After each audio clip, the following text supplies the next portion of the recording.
Hey everyone, it's Types, and today I'm going to be sharing you some results I did. I ranked every Pokemon card, or at least meta Pokemon card, using data from Trainer Hill, and this is in the Obsidian Flames meta. So, actually, it doesn't include the last few days, but ignore that. It doesn't include 151, is pretty much what I'm saying, though, because that's very new. So, this is data from Trainer Hill, which, if you don't know, is from Limitless or Play Limitless. It's just very good data. It's not perfect, but I'm probably going to be, this data covers probably like 90+% of the meta, which is obviously a good portion, but we're still missing some. So, but towards like the upper end of cards, which is mainly what I'm sharing with you, you get to see that the data is going to be very accurate. If you look at cards, they're just played in small counts or in very rogue decks. It's very hard to find. And so this is the default settings on Trainer Hill, if you're wondering, which are decks that were played, I believe, at least five. They played at least 5 games and placed top 16 in tournaments of I don't know. I think it's about 64 players.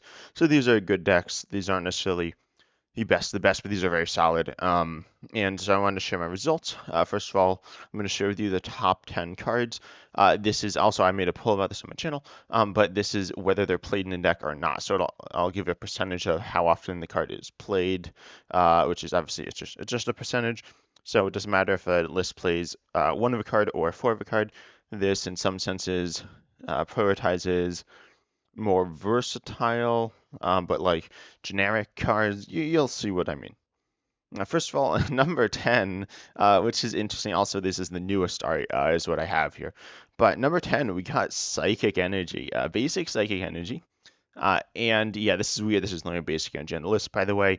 It just beats out Water Energy as well. I don't remember if that's like 11th or if it's a little further down, but yeah, played in 48% decks, basic Psychic Energy. You know, it's played in obviously Gardevoir, but then it's also played in honestly, I don't remember what else it's played in. I've oh, and in Guillotine, I was like, what? And Lost Zone, yeah. So it's played in Gardevoir and Lost Zone, which are two of the top decks in the game. Notably, Lost Zone's like really good, and like it's played a lot. And same thing with Gardevoir. Gardevoir's also played a lot, but not quite as much as Lost Zone. Doesn't have the versatility, but it's played in a lot of decks. It's sometimes played in other things as well. But now with like the Lost Zone Charizard deck emerging as well, which in my opinion is an amazing deck, but I know some people really like it. They play basic Psych Energy, so that's interesting. Um, in fact, I was starting off with the basic energy, it's kind of weird, but not played in most decks. It's played in less than half, but very close. Next up, we got Renuku Ninja, which obviously, by the way this list works, has to now be the most played Radiant Pokemon. Played in over half of the decks, 52% of the decks. It's just played in it's not almost every deck, but it's a consideration in almost every deck. It's played generally in Lost Zone, in Gardevoir, in Chien-Pao. It's played in some other decks as well. It's generally most decks go to Radiant Pokemon. Unsurprisingly, the runner-up Radiant Pokemon is Radiant Charizard, but that's not anywhere near as versatile. And there are some other Radiants that also play Radiant Alakazam, Radiant Serena see some play. And there might be some others, but Radiant Crunch is just like super good. It's a good attacker in Lost Zone and Chien-Pao, and it's a good, very decent at least draw engine in a number of other decks. So yeah, Radiant Ninja like super highly played. It's by far the like best Radiant, which is arguably a bit problematic and kind of silly, because Radiants are like you can only play one, and so if you can only play one, you're always going to play Radiant Ninja, and that's what people do. And obviously it's a spread-based attack, which is very disruptive to many decks. So next up we have the counter to it, which is Manaphy. Manaphy playing 54% of decks, just higher than Radiant Greninja, which is a little bit strange. Wait a second. Is this working? Hopefully it's working. There might have been some weird glitching there. But yeah, so Manaphy got it's bench bear, right? Wave Veil, preventing damage to your bench Pokemon. This is, I believe this is the highest played Pokemon, which is interesting, because obviously, like, it's mainly there as a counter to Renuku Ninja, can be as a counter to Urshifu, but it's not a super common card. But Renuku Ninja here obviously is very scary, but Manaphy's played a lot. Probably it's overplayed, because as I said, it's mostly counter Renuku Ninja. Um, and you'll see this as like like counters are played more than the deck that they're supposed to be countering, which is kind of interesting. But it's kind of funny as well, because it's like only a one card counter to give you a very solid matchup in one sense. So therefore people like tend to play cards like Manaphy, and some other counters as well. But yeah, Manaphy, one of the most played Pokemon, or the most played Pokemon in the game. Obviously, it's only a one of in every deck as well. But yeah, it's a pretty good card. It's a very simple card, but in 54% of decks, more decks play it than not. Next up, in 59% of the decks, we got our first trainer here on this list. In seventh place, Super Rod. Shuffle up to three in any combination of Pokemon and basic energy from your discard into your deck. I mean, it's like the best recovery card in the game. It's pretty much the only thing that does what it does. It depends what list you're playing. There are other ways to recover Pokemon energy, but they're not really as good. The only other one's like Rescue Carrier, which works for um, I don't know. It's not really good in any deck right now. You could play it, I guess, in like Lost Zone, but you like wouldn't do that because you want energies and you want like Pokemon with more than 90 HP. So Rescue Carrier isn't really the play. So Super Red's super good. It is like it's a very good card. It's not obviously not every deck, but any deck that wants recovery is probably playing Super Rod. So yeah, it's very good. And number six, going up from 59 to 68. So like a big boost. And this is some people would consider this. I might honestly would have considered this the best card in the game, or one of the best cards in the game. But it's Ultra Ball, played in 68% of decks, which is very very highly played, obviously. And it's the best ball search in the game. I mean, it's like the most powerful. It gets you anything. It has discard synergy. It's just a very good card. It's played in obviously not every deck, uh, but because there are other like methods of Pokemon search. So if you're playing mostly basics, you wouldn't necessarily play Ultra Ball, but if you're playing any evolutions, you're definitely playing for Ultra Ball. Ultra Ball is a very, very good card, and it's one of the most dominant cards, honestly, like ever. It might be in contention for the greatest card of all time. There are lots of different ways of looking at it. Tell me if you want that video, though. I'd be interested in making that. That'd be more subjective, and I need some other people's help on that, but that'd be a cool idea. Yeah, Ultra Ball, obviously, like insane. Also, it's like the only card with discard synergy in the game right now, which helps it a lot as well. So if you're ever playing a discard-based deck, you easily need for Ultra Ball. Next up, number five, we got breaking the top half of the top 10. In 71% index is Escape Rope. Escape Rope, it's like the premier switching card, right? Because it switches your opponent and switches you. It's just a nice card to have. It's played in Lost Zone, and then it's played in a lot of other decks as well. It's played in Arceus. It's just played in most decks.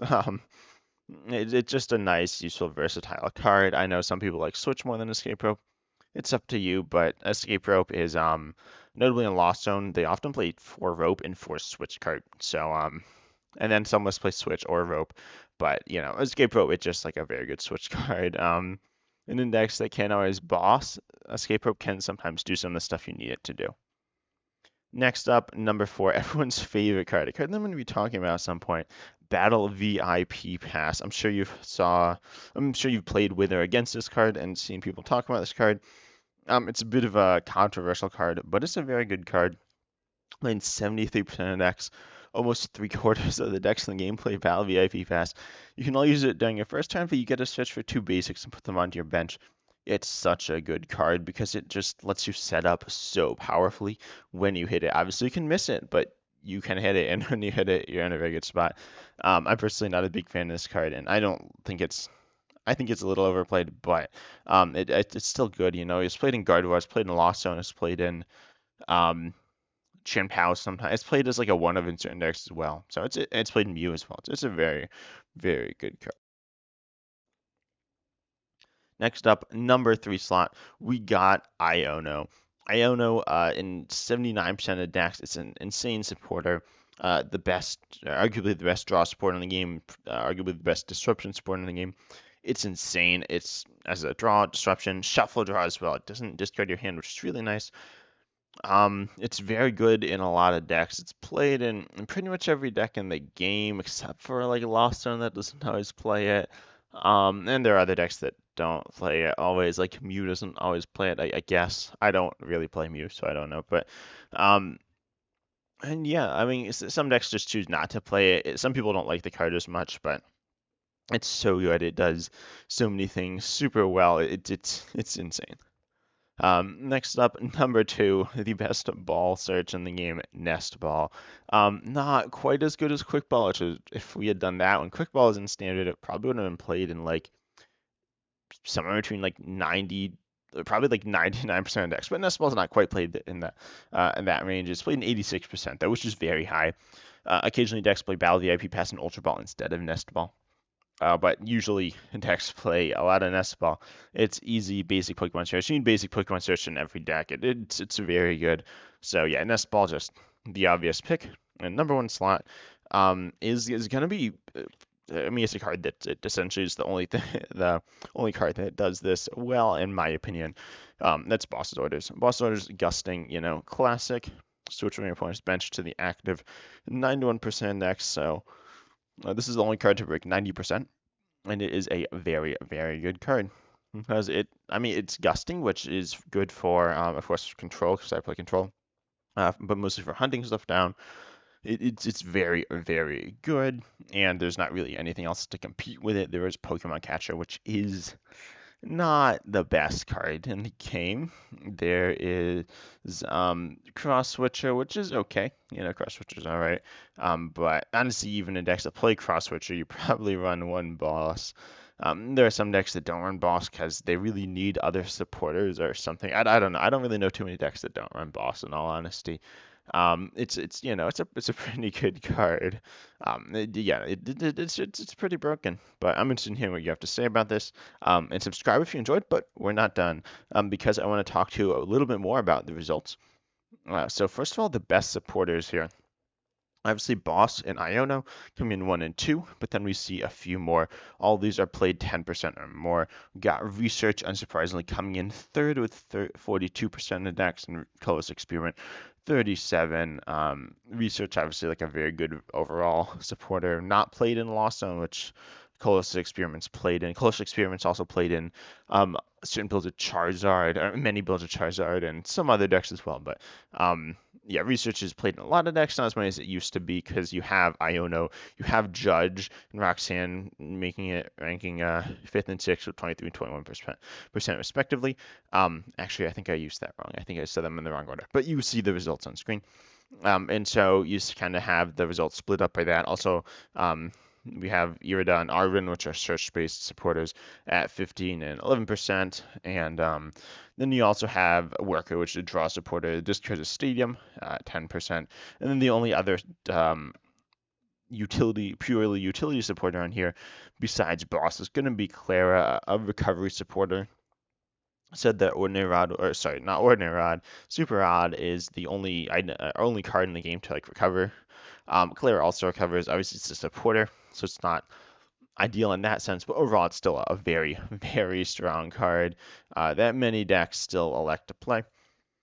So yeah, here are the top 10 best supporters. If you want to see more results, I can post those as well, and do some more stuff on that.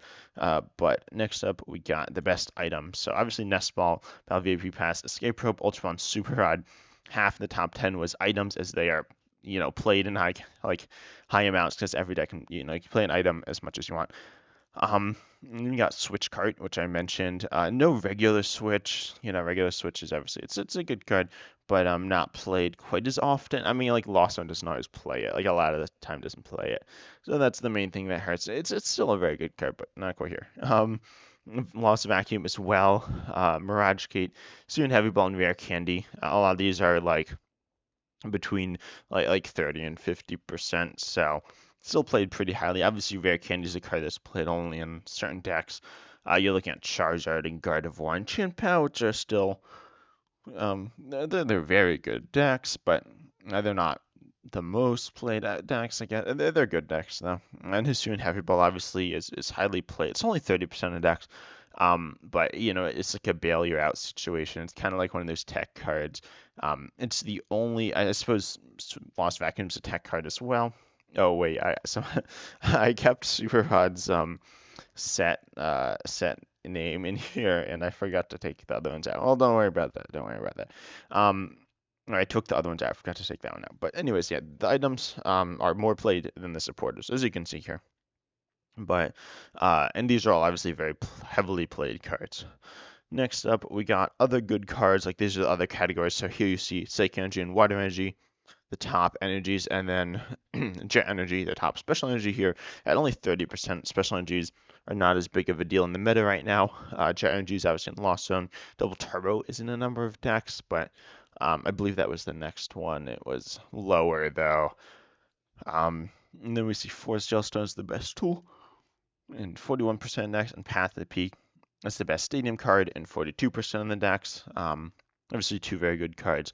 In terms of stadiums, you also have stuff like Artizone and Beach Court as good stadiums. But they're just that Path is like the best. Pretty notably. Synthesis Force Steel Stone, two very good cards that are versatile and played in a lot of different decks.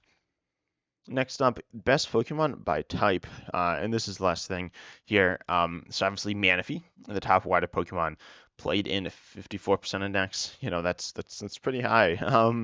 Then we have Comfey, the top played Psychic Pokemon, 32% of decks. Giratina, V-Star, the top played Dragon Pokemon, 22% of decks. Keep in mind that Giratina is played in Regidrago, the V-Star. The V is not, so that's why the V-Star is up here.